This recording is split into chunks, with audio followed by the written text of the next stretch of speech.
Thank you. Okay, Paul, are you ready? Yep, I think so.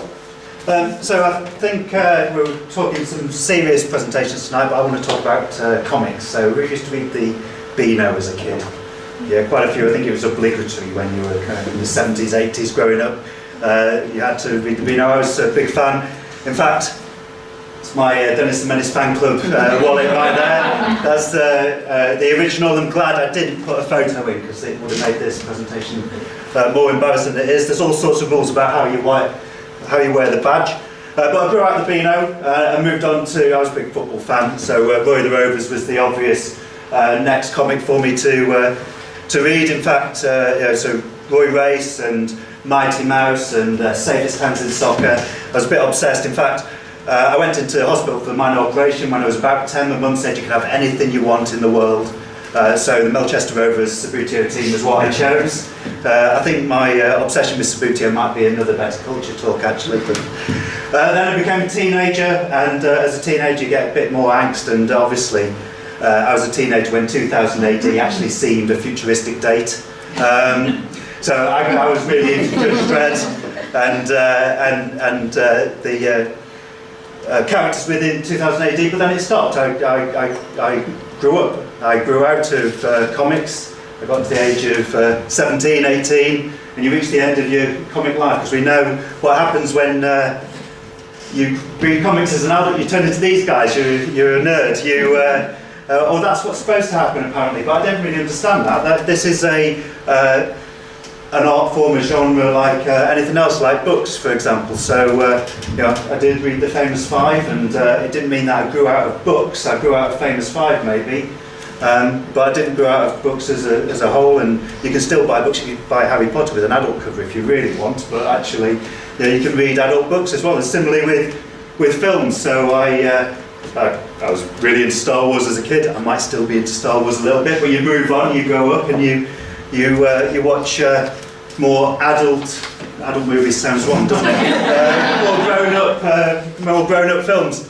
So a few years ago I got back into comics. I started to read a bit of Alan Moore.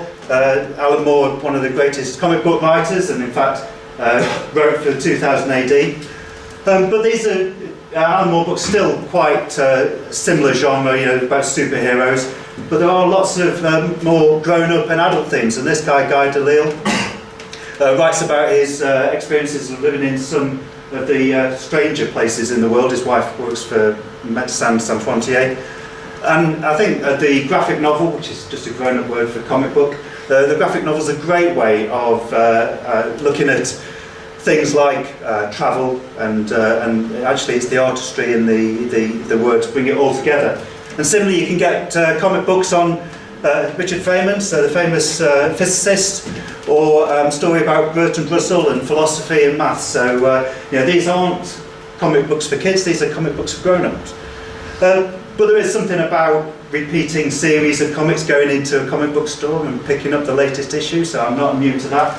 And in fact, so a few years back, probably 25 years since I last went into a comic book store and bought a comic, I started buying Saga every week, and similarly Hawkeye.